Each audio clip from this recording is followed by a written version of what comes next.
nagliliyab, nagbabaga at nag-aalab ng mga kaganapan sa kasulok-sulukan ng Kalakang Maynila sa loob ng ating bansa at saan mang dako ng mundo. Naglalagablab! Natatampukan ng mga pambihirang kaganapan na bumabandera sa mga police blotters, mga kulay dugong pangyayaring na nakakagimbang at mga nakakatawang pansin eksena na tiyak na pag-uusapan. Naglalagablab! At narito na ang naglalagablab na mga balita sa DCXL 558. Naglalagablab na mga balita. Tuloy ang naglalagablab na balita maasamang yung Biyernes ng hapon. Ako po si Buddy. At Rod. Unahin natin kasama Rod yung lalaking arestado dyan sa pamimeke ng police clearance. Maraming police namimeke. clearance, ha? Oo, sa Orion. Orion tuloy. Sa Orion, Bataan. May balita si Mike Sigaral ng RMN Bataan. Mike, iradyo mo! Arestado sa isinagawang entrapment operation kaninang umaga, isang 41 anyos na lalaki dahil sa umano'y pag-i-issue ng peking police clearance sa barangay Bilolo, Orion, Bataan. Sa report mula sa Bataan Police Provincial Office, kinilalang nadakip na si Reynaldo Cacao, may-ari ng Uris Computer Shop sa nabanggit na lugar. Sa investigasyon ng pulisya, dalawang police operatives ng Orion ang nagkunwaring customer at sinubukang magpa-print sa suspect ng police clearance sa halagang 20 piso o 20 pesos. Matapos may print ang naturang dokumento at pagtanggap nito na nabayad ay kagad na naaresto o inaresto ng mga pulis si Cacao at dinala sa himpilan ng Orion PNP. Naharap ito ngayon sa kasong falsification of public documents. Kasama sa Bataan para sa DCXL 558, Mike Sigaral Tata, RMN. Sa Viga naman, Ilocos Sur, mga kasama, patay po ang 3 katao matapos sumabog ang isang tangke ng liquefied petroleum gas sa barangay Kota kanina madaling araw. Ito pasintabi po mga kasama. Naku. Halos daw makalasog-lasog po ang katawan ng mga biktima na sina Renato Paet, Cesar Espiritu at Moises Gadud, habang malubhang nasugatan naman ang isang Pablo Bermudez matapos ang insidente. Nadala pa sa ospital ang mga ito pero si Bermudez ang nakaligtas po. Ayon sa mga pulis, nagtatrabaho ang mga ito sa RKT Marketing at nagsasalansan po ng mga LPG tanks nang biglang sumabog ang isa sa mga tangke. Inaalam pa ng pulisya ang naging sanhi ng pagsabog. Mga kasama naman, isinumbong sa DCXL 558 isang concerned citizen ang talamak po na bentahan ng droga sa Sablayan, Occidental, Mindoro. Kwento ni Alice Baby kasama Rod, harap-harapan ang pagbebenta ng droga sa nasabing bayan dahil ito na umano ang hanap buhay ng mga drogista. Pasimuno umano sa illegal na operasyon ng mga big-time drug lords na nakakonvict o convicted na sa lugar. Reklamo ni Baby na huhuli umano ang mga kasangkot sa operasyon pero agad din nakakalabas na tila baga may proteksyon. Oo, dito sa Sablayan, Occidental, Mindoro, very rampant ang mga droga. Sa penal colony po, dito nanggagaling ang mga sa mga big time na inmate. Kaya dito sa Kabayanan, major na i-distribute ang mga droga. Tiniyak naman ni PNP o PNP Sub Chief Inspector Attorney Roque na may intelligence operation na sa lugar dahil una na rin nilang natunugan ang nasabing aktibidad. Doon po sa unang information yung binibigay tungkol sa talamak na bentahan ng illegal na droga o yung pinagmumula ng droga dyan sa Sablayan Penal Colony, meron na rin po tayong narinig na information regarding that. At tuloy-tuloy po yung intelligence build-up operations natin dyan kasi alam ang base sa intelligence report is mga convicted drug lords na rin ang nagpapasimuno sa pagpapakalat ng droga dyan. Ako si Attorney Roque na magpapadala pa sila ng may mga hakbangin pa silang gagawin para sa Mindoro.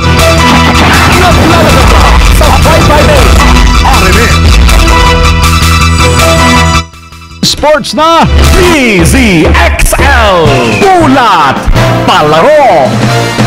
Daming masamang loob eh. Firing Ray, sigaw ka muna.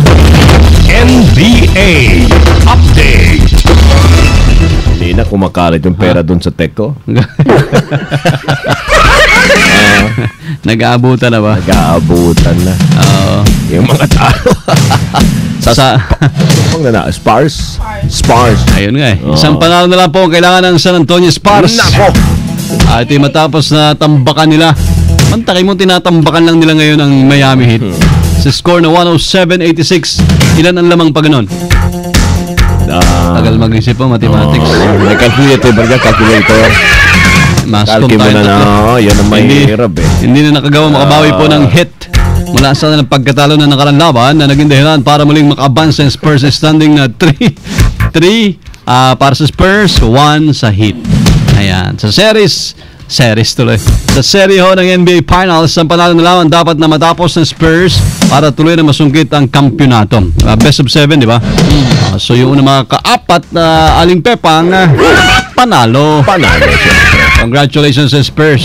Although Miami ako. Ako Spurs eh. Ikaw, Spurs ka, di ba? Pero hindi ako kanina eh. Maya. Sila lang. ZXL Showbiz Balita. Eto na. Sarap magbiyahe, oh. Malamig. Yun nga lang, medyo madulas ng konting kalsada. Sorry, kaya ingat ng konti. Slippery when wet. Para may dumang pagkain. Oo nga. May mga tumataang plato sa harap na.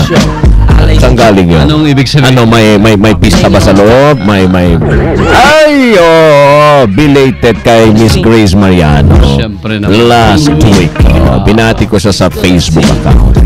Sabi pa niya, nagpaparami. Yeah.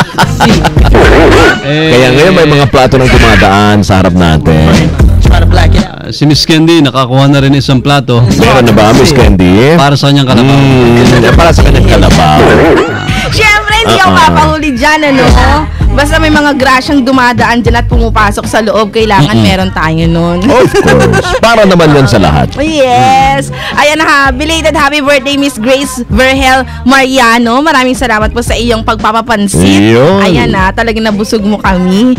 Mamaya yan, abangan namin. May pansit ba? May pansit siya at saka meron siyang Yung Bicol. Bicol Express. O ba? Ganyan. May mga, naku, yung itlog buhay na buhay sa ibabaw. Ang laki ng itlog, hard-boiled. Happy birthday! Happy birthday! Nakalagwas tayo sa ating tanghalian. Ayan. Diba? Salamat sa grasya, Miss So, Grace. hindi Ayan. pa nga. Hindi pa. Happy lahat. Happy lahat. Happy birthday din Happy today. birthday. 58 years anniversary. Wow! Ng Amslay. Uy! Ang tagal na ha.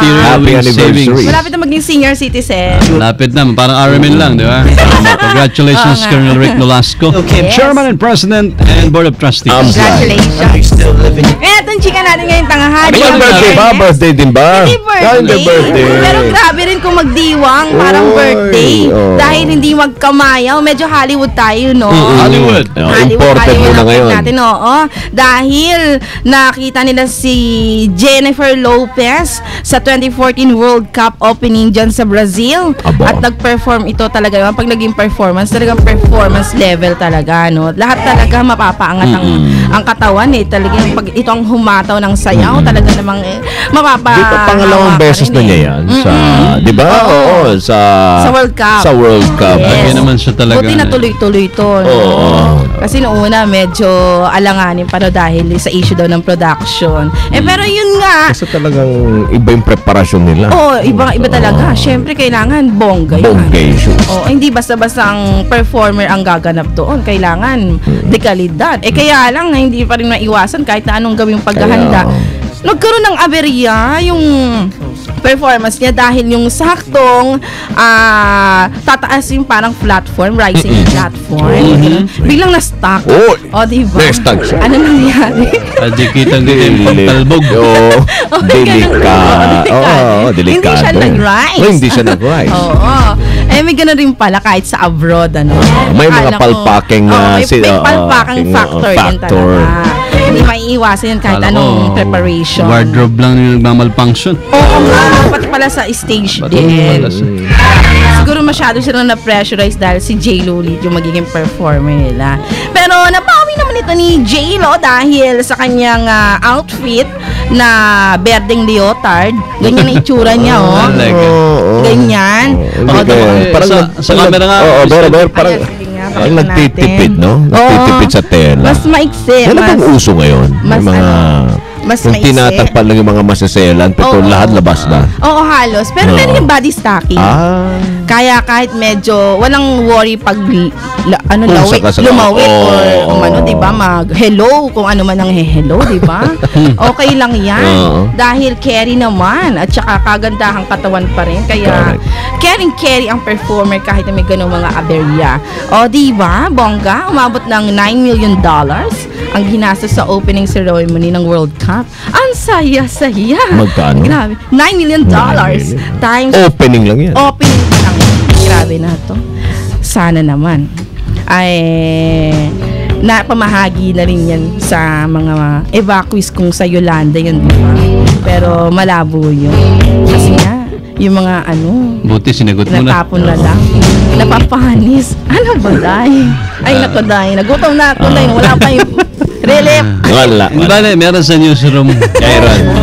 May May feeding client. program. You will feel relief. You will feel relief. Ay, ito pa, papabatsabol ko lang yung local showbiz natin. May pinaghahanap. Sino? Ito daw recording artist na to. Wanted siya dahil nanaksak. Aba? Diyan dito sa ating barangay Guadalupe Nuevo. Oh, sino? Oy! Si Sherwin Andrada, ang recording artist na pinaghahanap ngayon ng mga otoridad. Nanaksak daw ito, kagabi. Kagabi, ha? Kagabi lang. Nangyari. Tumakisius siya.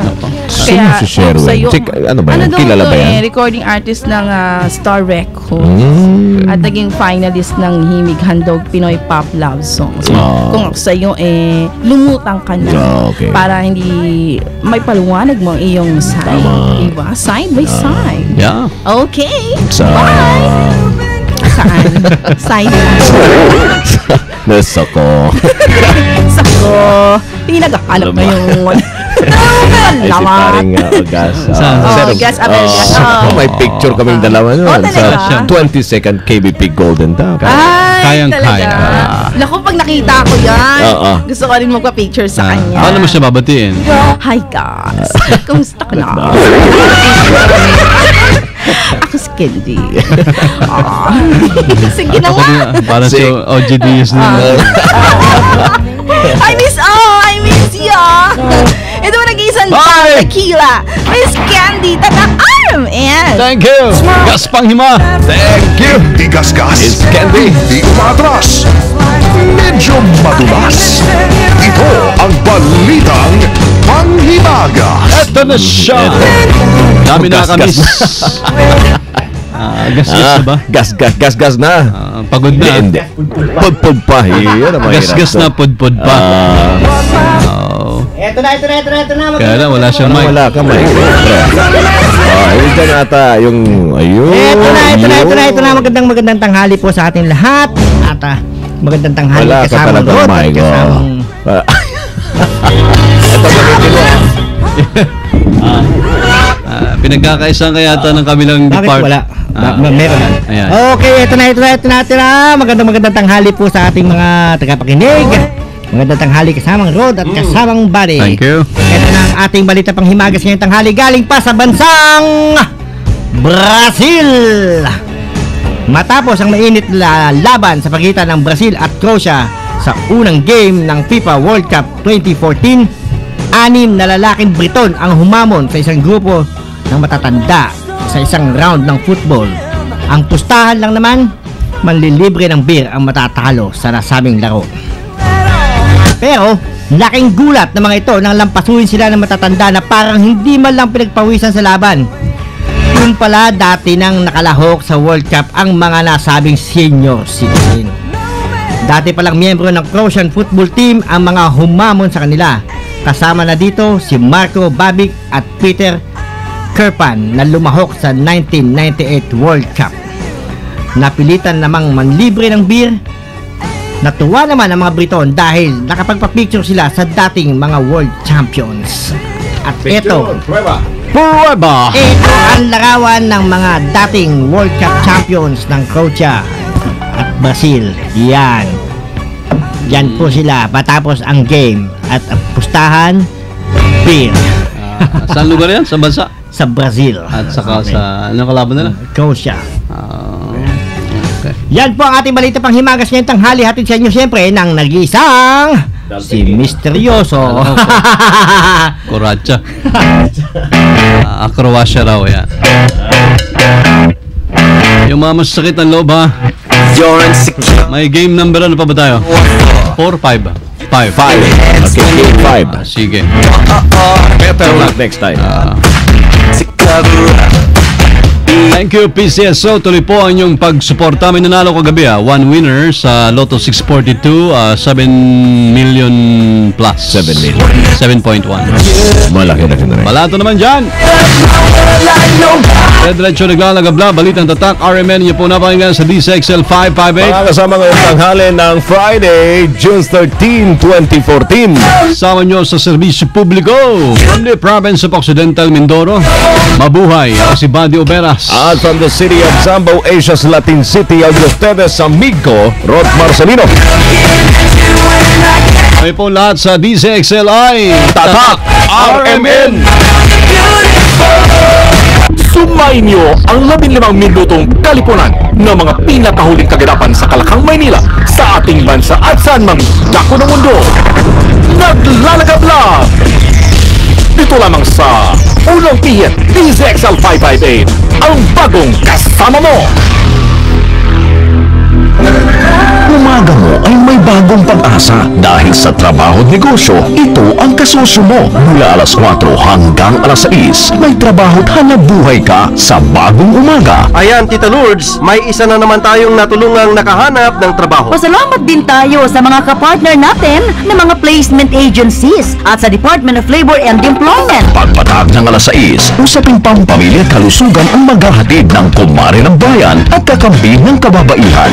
Manang Audrey po at your service. Basta huwag kalimutan, exercise, tamang diet at smile para laging healthy at happy ang family. Didinig sa boses at hahagupit sa mga pasaway sa pwesto. Reklamo mo sa gobyerno. Sagot ng Kamandag at Latigo. Alas 9 hanggang alas 11 ng umaga. Yan ang sinasabi nating efficiency. Dapat mabilis at maayos ang serbisyo ng bawat ahensya ng gobyerno. Dapat lang! Kung hindi lago sila sa Kamandag at Latigo. DZXL 558 Manila. Maaasahang serbisyo publiko para sa masang Pilipino. DZXL 558, estasyong walang pagkiling o pagkampi. Ihahain sa madlang nakikinig ang lahat ng anggulo ng bawat issue upang mapag-aralan at may isaalang-alang tungo sa tamang pananaw ng nakararami. Dito lamang sa DZXL 558, ang bagong kasama mo. Dok, ano pong gagawin ko? Nagdudugo po ang ilong ng anak ko. Dok, sumusuka po ako. Dok, nilalagnat po ang anak ko. May nararamdaman ka bang mali sa iyong katawan? Hindi ko na po kasi alam ang gagawin ko eh. Para sa first aid, i-text mo si Doc. Lunes hanggang Biyernes, 6 to 7:30 p.m. Kasama sina Rod Marcelino at Doc Jim Sanchez. Para sa first aid, i-text mo si Doc. Para sa first aid, i-text mo si Doc dito sa DZXL 558. Tatak RMN.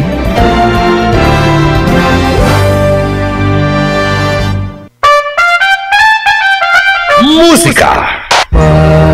Tuloy-tuloy ang bulusok upang maging platinum hit. Isa siyang haligid din ng composer, arranger at musical director. Nakamit na niya ang tronong top male singing sensation sa buong Pilipinas. Pinangalanan siyang ama sa larangan ng paggawa ng mga nationalistic songs na nagbigay sigla sa ating mga Pilipino sa nakaraang dekada. Entablado. Let's out backstage. Orchestra de May Overture. Curtain up. The fourth repeat season of the biggest theater musical event of the year. Musika at Entablado. Tuwing linggo mula alas 3 hanggang alas 4 ng hapon. Dito sa DCXL 558. Tatak RMN.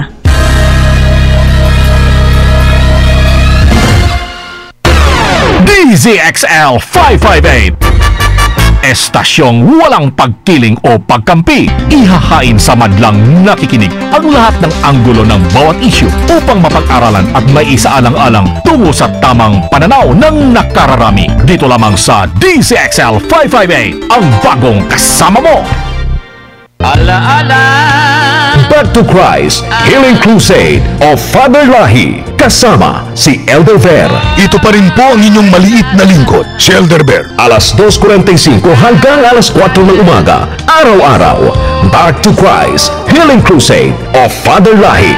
Dito sa DZXL 558 DZXL.